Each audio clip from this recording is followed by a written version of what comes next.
السلام عليكم ورحمة الله وبركاته. معكم الباحث في علم الآثار المصرية أحمد عبد الحميد. أهلا وسهلا بكم في قناة هيستوريا، القناة المتخصصة في قضايا الآثار والتاريخ المصري القديم والبحث عن خفايا التاريخ المصري القديم وآثاره. النهاردة هنتكلم عن موضوع مهم جدا وهي المسلات. المسلات هي معضلة كبيرة جدا بالنسبة لمصر القديمة وبالنسبة للظروف اللي عاشها المصري القديم، وكذلك الأدوات اللي استخدمها المصري القديم في نحتها وإنه يصلب عدد كبير من المسلات دي. لما حد يفكر في المسلات اللي موجودة في مصر دلوقتي هيلاقي عدد المسلات قليل جدا طبقا للي ذكر في النصوص، وده لأن كل المسلات اللي موجودة في مصر دلوقتي عبارة عن أجزاء من المسلات، مفيش منها مسلة كاملة إلا قليل القليل، زي مسلة سيتي اللي موجودة في المتحف في معبد أبيدوس، ومسلة رمسيس الثاني اللي موجودة في معبد الأقصر، اللي هما كان من الأخص لازم يكونوا مسلتين، وفي مسلة تانية خرجت منها بره مصر وفاضل مسلة واحدة أمام المعبد. طيب ايه هي المسلات ديت؟ المسلات ديت عبارة عن قطعة واحدة من الجرانيت الوردي. يبقى المسلات عبارة عن قطعة واحدة من الجرانيت الوردي. الجرانيت الوردي من الجرانيت الوردي، ما تستغربش، الجرانيت الوردي ده صلد جدا، صلد جدا، محدش يقدر يقطعه بإمكانيات عادية زي الأوتاد الخشب أو المناشير أو أي أو الأزاميل اللي استخدمها المصريين القدماء. أيوه بالظبط كده. المسلات مصنوعة من الجرانيت الوردي، كلها عبارة عن قطعة واحدة أيا كان ارتفاعها وأيا كان ثقلها. يعني ما ينفعش يكون قطعتين، لا ما ينفعش يكون قطعتين أو ثلاثة، هي لازم تكون قطعة واحدة. الدليل إن المسلة اللي موجودة، المسلة الموجودة بتاعت حتشبسوت المائلة اللي هي النايمة أو المسلة النقص زي ما يقال ليها، ثابت في مكانها في المحاجر في أسوان علشان انشرخت. وده برضو يعني قاعدة علمية زي ما بنقول، يعني افتراض، مش حد متأكد من المعلومة 100% لأن مفيش نص أثبت ده. طيب ليه مسلات قطعة واحدة هنتكلم فيها؟ طب ليه مسلات من الجرانيت الوردي بس؟ برضو دي لسه هنتكلم فيها. طيب المسلات دي اتعملت ازاي؟ أو اتعملت ليه الأول؟ المسلات دي اتعملت ليه؟ في كذا فرضية اتكلم فيها العلماء فيما يخص المسلات.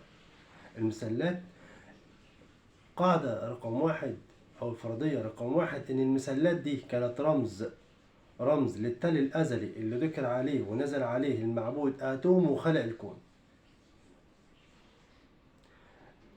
الفرضية رقم اتنين إنها ترمز لأشعة الشمس، إنها رمزية لأشعة الشمس المعبود آمون. الفرضية الثالثة إنها نصب تذكاري لذكر الملوك أعمالهم وخراطيشهم عليها.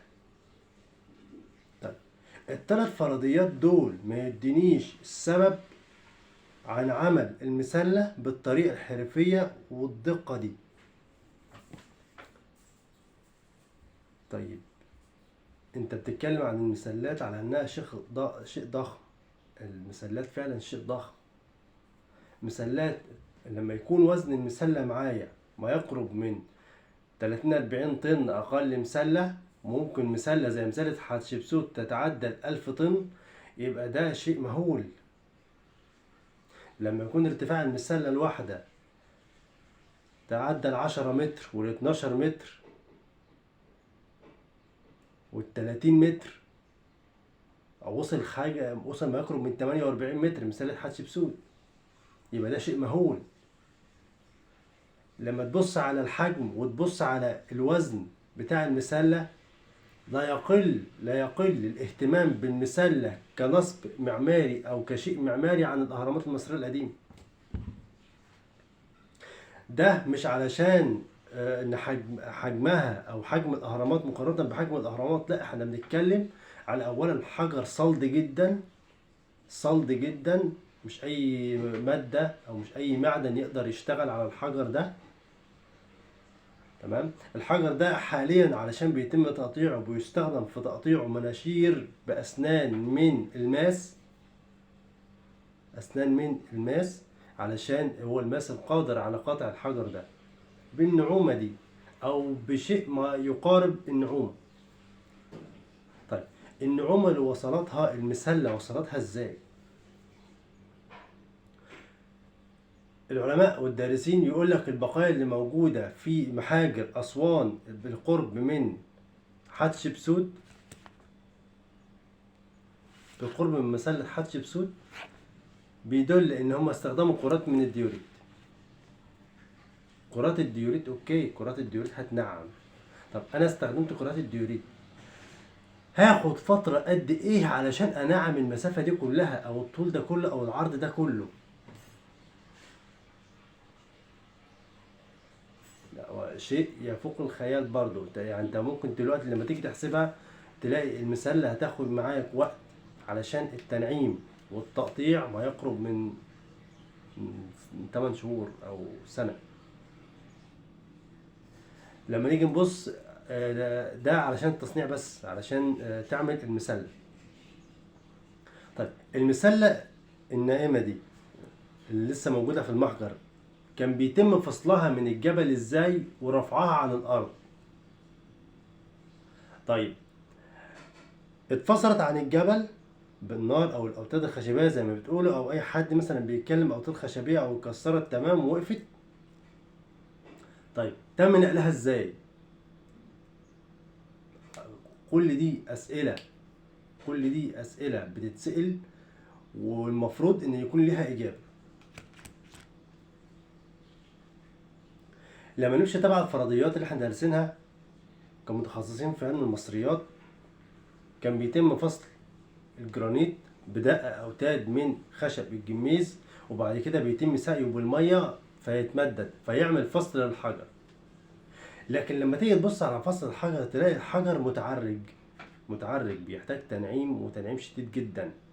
ومهما كانت درجة التنعيم اللي بندور عليها ما بتوصلش درجة النعومية اللي واصلة ليها المسلات دي.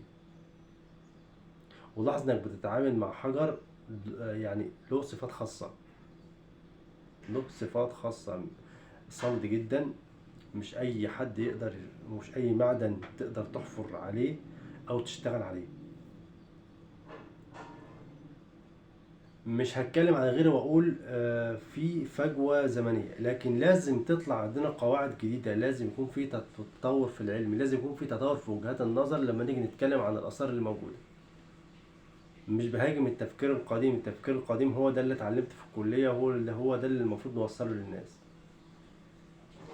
لكن ايه هو الصح؟ ايه هي الفجوة اللي احنا مش عارفين نعرفها؟ ايه هي الفجوة اللي احنا المفروض نتكلم فيها ونبحث فيها علشان نقدر نوصل للعلوم اللي الناس بتوع زمان دول او اجدادنا وصلوها؟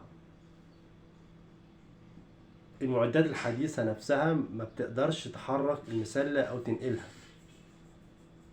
لما نيجي نبص على عدد المسلات اللي موجودة في مصر دلوقتي كلها مهشم، ما فيش الا اعداد بسيطة في المسلات، بل وان في مسلات موجودة في اراضي زراعية وتحت منازل انا بقولها ومتأكد من المعلومة دي، والوزارة ما تعرفش عنها حاجة ومش مسجلة في الاماكن الاثرية او في الدفاتر الاثرية. زيها زي اي مواقع اثرية موجودة برضو، لا يتم تناولها لا في البحث الاثري ولا في التنزيل الاثري او حتى في التسجيل الاثري. طيب كام مسلة بره مصر؟ هناخد على سبيل المثال مثلا في 8 مسلات في روما، 8 مسلات في روما خارجة بأيادي مصرية وبقرارات مصرية، منها هدايا ومنها يعني تقدير. بعثة جاية اشتغلت تاخد مسلة وهي ماشية، علاقة دبلوماسية حصلت ابعت له مسلة. في مسلات كان لها تقرير انها تتنقل من مصر لبره مصر لبريطانيا، ولكن بريطانيا ما قدرتش توفر التكلفة.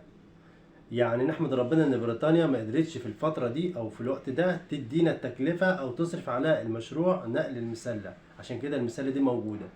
يعني لو عندهم الكفاءة دلوقتي هم عايزين المسلة، يقول لك احنا المسلة دي بتاعتنا احنا جايين ناخدها. وكل ده بقرارات مصرية وقرارات رسمية، مش متاخدة سرقة، دي مسلة. طيب نرجع للإعجاز اللي احنا كنا بنتكلم فيه تاني فيما يخص المسلات. خرجنا بره الموضوع شوية، لكن تعالى نرجع تاني في موضوع المسلات. المسلة بره مصر، إيطاليا فيها 8 مسلات، اسطنبول فيها مسلة. وعلشان تعرف الفرق في النقل، المسلة كانت بتتعمل في المحاجر وبيتم نقلها ورفعها من المحجر من أسوان عشان تطلع في المكان المخصص ليها، سواء في عين شمس، سواء في الأقصر، سواء في المطرية، سواء في في أي حتة، أيا كانت المكان اللي بتتحرك فيه، وبتاخد الوقت اللي بتاخده. لكن ما كانش بيتم حتى خدش المسلة، تعال على سبيل المثال الناحية التانية، على النقيض الآخر بقى، المسلة اللي موجودة في ميدان اسطنبول. المسلة اللي موجودة في ميدان اسطنبول خارجة من مصر وهي طولها 30 متر. مسلة خارجة من مصر طولها 30 متر، وكان ساعتها في معدات لنقل المسلة. على ما وصلت واتحطت في الميدان، المسلة دي وصلت ما يقرب من 19 متر، يعني في 11 متر اتكسر من المسلة أثناء النقل. 11 متر من المسلة اتكسر أثناء النقل، أثناء وجود معدات أحدث مما كانت موجودة في مصر القديمة. يبقى لما تبص على القواعد والنظام اللي كانت موجودة فيه في مصر القديمة، ونظام رفع المسلات ونقلها وتنظيم تصنيعها، في ايديولوجي احنا مش عارفين نوصل لها، او في نظام تكنولوجي احنا مش عارفين نوصل له من خلال صناعة المسلات دي. طيب السيستم او النظام اللي احنا نتوقعه في عمل المسلات، اللي كان ان المسلة كان بيتم حفر المسلة وفصلها من الحجر من الجبل نفسه بدقة أوتاد خشبية وباستخدام النار أو المية، وبعد كده بيتم نقلها من خلال استخدام المصريين القدماء أو العمال، وبعد استخدام العمال بيتم نقلها للمكان المخصص ليه ويتم تنصيب المسلة. طيب على سبيل المثال تعال نحكي قصة بسيطة جدا. مسلة الفاتيكان اللي موجودة في روما، المسلة دي في نص من بابا من الباباوات اللي حاضر تنصيب المسلة، قال لك المسلة دي استخدمت ما يقرب يعني من 12,000 عبد لرفع المسلة. 12,000 عبد لرفع المسلة، وما يقرب من 750 فرس. طيب الإمكانيات دي كلها كانت موجودة في مصر عشان تعمل المسلة أو تنقلها؟ لا. طيب علشان أصلا ياخدوا المسلة من مصر وينيموا المسلة على الرملة، يعني المسلة خلاص كسروها من تحت، شحذوها من تحت وهينيموها على الرملة عشان يتم نقلها، استخدموا ما يقرب من 90 متر رملة. 90 متر رملة نامت عليها المسلة، وبيتم تنزيل الرملة أو نقل الرملة يعني بطريقة بسيطة، بحيث إن المسلة توصل على الأرض أو تطلع على العربة اللي هيتم نقل عليها المسلة بالراحة، لحد ما المسلة تنام على الأرض من مستواها لحد ما تنام على الأرض عشان ما تتجرحش أو تتكسر. ومع ذلك برضو لما وصلت كانت قليلة في الارتفاع. يبقى المسلات احنا لما نيجي ندي الفرضية بتاعتنا بتكون فعلا، انا متأكد ان الفرضية بتاعتنا ناقصة، مش تشكيك في الحضارة المصرية القديمة، لكن انا بوجه نظام بحث جديد في نظام البحث في علم المصريات. مصر القديمة قوية، مصر القديمة جميلة، مصر القديمة فيها حاجات كتير جدا لا تخطر على البال. انا كمتخصص في علم الاثار المصريه كتير عارف ان هيقول لك كلامي مش هيعجبهم، لان مش بتكلم من الكتب اللي احنا دارسينها اللي المفروض احنا نتكلم فيها، ولكن لازم يكون في سبيل للبحث سبيل آخر غير اللي احنا بننتهجه، غير القدماء انتهجوه، مع حفظ الألقاب لكل الدكاترة والباحثين في علمنا وكل دكاترتي اللي أنا تلمست على يدهم. ولكن لازم يكون في تفكير آخر بالنسبة فيما يخص الحضارة المصرية القديمة. دي أول نقطة اتكلمت فيها، وهي موضوع المسلات. أتمنى يكون عجبكم، وأتمنى يكون في أسئلة تتسأل. مش موضوع ان انا بدي وجهة نظر، انا لسه لحد دلوقتي ما اديتش وجهة نظر، في وجهة نظر اتقالت قدامي لكن انا مش عايز اتكلم فيها لان لسه برضو ما اتأكدتش ان الموضوع ده صحيح. وده هيفتح لي حلقة جديدة ان شاء الله عن المسلة. في وجهة نظر بتقال ان المسلة عشان استخدمت من حجر الجرانيت الوردي. الجرانيت الوردي فعلا بيستخدم في تصنيعه، وداخل في تصنيعه نسبة كبيرة جدا من الكوارتز، والكوارتز ده مولد للطاقة الكهربائية.